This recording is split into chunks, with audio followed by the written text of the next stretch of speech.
दोस्तों welcome back to my YouTube channel. बात करेंगे सर्वोच्च न्यायालय में 241 पदों पर मौके, यानी कि सर्वोच्च न्यायालय में ही सुप्रीम कोर्ट में यहाँ पर वैकेंसी रिलीज हुई है, जिसके बारे में हम विस्तार में जानेंगे। बाकी आप हमारे टेलीग्राम चैनल से जुड़ सकते हैं अन्य किसी अपडेट के लिए, जिसका लिंक वीडियो के डिस्क्रिप्शन बॉक्स में दिया हुआ है। और साथ ही साथ बीआरपी सीआरपी भर्ती से रिलेटेड प्लस जेई भर्ती से रिलेटेड जो अन्य अपडेट हैं, प्लस शिक्षा विभाग में कनिष्ठ सहायक के पदों से रिलेटेड भर्ती के बारे में हमने अपडेट दी थी, जिसको आप हमारे Telegram channel plus YouTube channel पर अन्य जो पुरानी वीडियो उनमें देख सकते हैं। साथ ही साथ अगर आप चैनल पे नए हैं तो चैनल को सब्सक्राइब जरूर करें, जिससे कि अन्य अपडेट आप तक सबसे पहले पहुंच सके। बाकी आप टेलीग्राम चैनल हमारे जो लिंक दिया है डिस्क्रिप्शन पे, वहाँ से आप डायरेक्टली ज्वाइन हो सकते हैं। जैसे ही आप लिंक पे क्लिक करेंगे तो डायरेक्टली आप हमारे टेलीग्राम चैनल पर पहुँच जाएंगे। तो टेलीग्राम चैनल को ज्वाइन कर लें, और जो अन्य अपडेट है उसके लिए आप हमारे चैनल को भी सब्सक्राइब कर सकते हैं।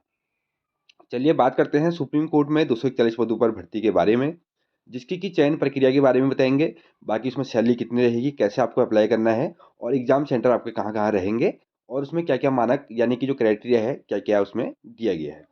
सबसे पहले बात करें, सर्वोच्च न्यायालय नई दिल्ली ने जूनियर कोर्ट असिस्टेंट के यानी कि जूनियर कोर्ट में असिस्टेंट के 241 पदों पर भर्ती के लिए अधिसूचना जारी कर पात्र अभ्यर्थियों से ऑनलाइन आवेदन आमंत्रित किए हुए हैं।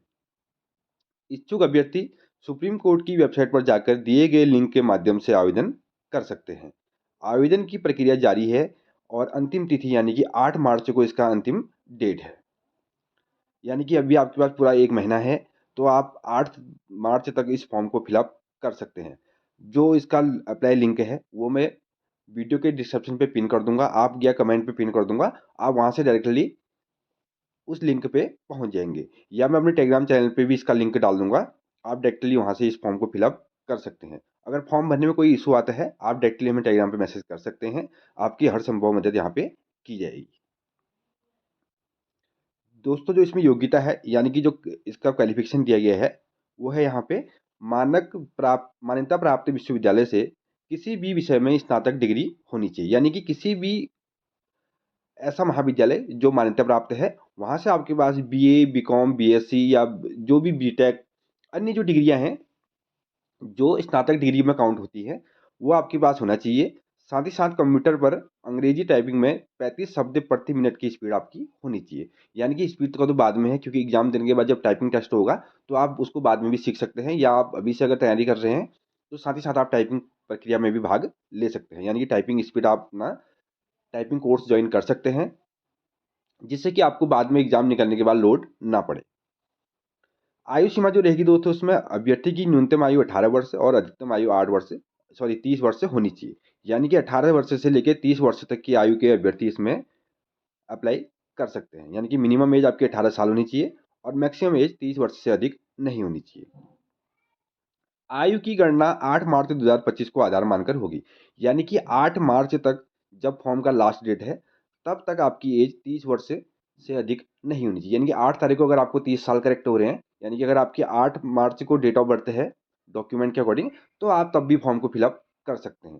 अगर 9 मार्च से आपका डेट ऑफ बर्थ रहेगा और आपको 30 साल पूरे हो रहे हैं, तो उस कंडीशन में आप फॉर्म को अप्लाई नहीं कर पाएंगे। अधिकतम आयु में आरक्षित वर्गों को छूट सरकार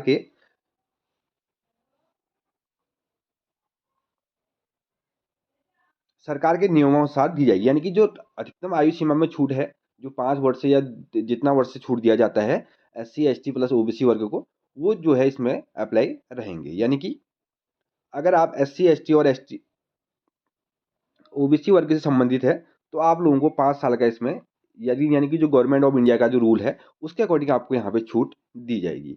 और वेतनमान की बात करें तो इसमें 35,400 रुपये से लेके 72,040 रुपये तक का इसमें वेतन रहने वाला है। यानी कि लगभग मान के चले तो लेवल 5 की यहाँ पे जॉब रहने वाली है, लेवल 4-5 की। परीक्षा का प्रारूप जो रहेगा, वस्तुनिष्ठ लिखित परीक्षा में 100 बहुविकल्पी प्रश्न होंगे, जिनमें सामान्य अंग्रेजी से 50, सामान्य योग्यता एवं सामान्य ज्ञान से 25-25 प्रश्न पूछे जाएंगे।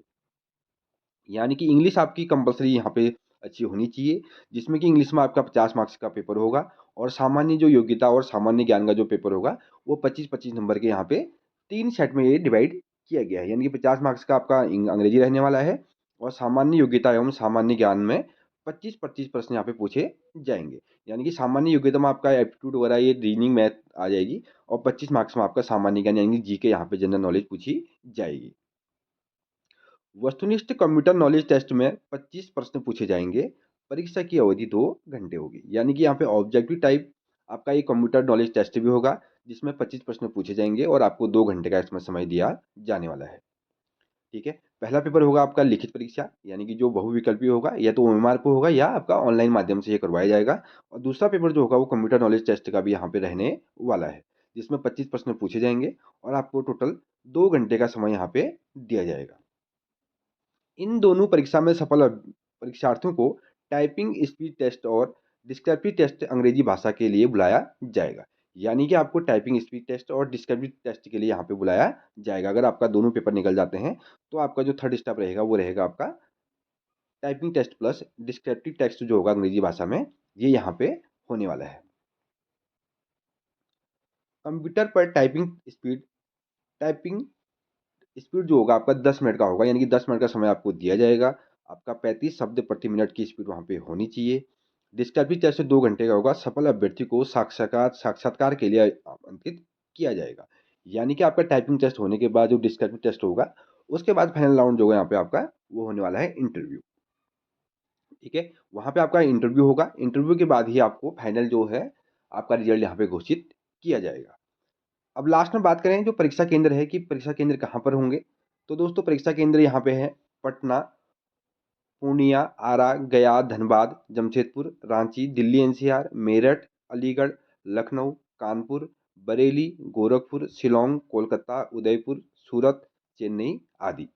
यानी कि अगर आप उत्तराखंड से संबंधित है तो आप लोगों के लिए सबसे जो पास का पड़ने वाला है वो पड़ेगा आपका दिल्ली एनसीआर, और मेरठ भी वैसे दूर जैसे बरेली पास पड़ेगा आपके लिए। बरेली प्लस दिल्ली एनसीआर में आप अपना सेंटर फिलअप कर सकते हैं। यानी कि बरेली आपको पास पड़ेगा, उसके बाद दिल्ली एनसीआर, फिर आप लखनऊ, अदर स्टेट में अदर जो सिटी है वहाँ पर चयन कर सकते हैं। आवेदन शुल्क की बात करें तो 1000 रुपये यहाँ पे आवेदन शुल्क रहने वाला है।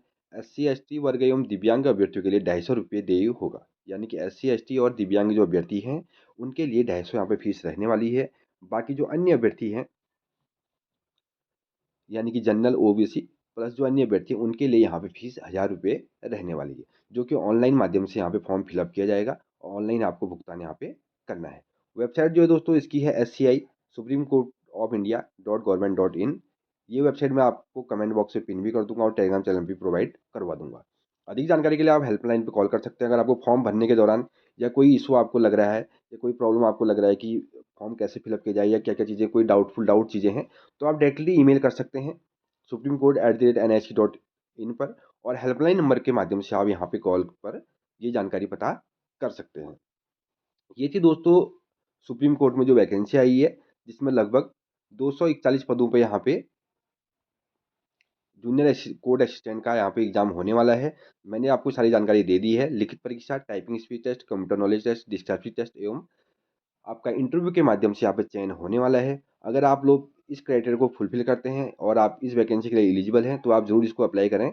और कोई प्रॉब्लम आता है तो आप डायरेक्ट हमें टेलीग्राम चैनल पे मैसेज कर सकते हैं। मिलते हैं दोस्तों अगली वीडियो में। Thank you so much.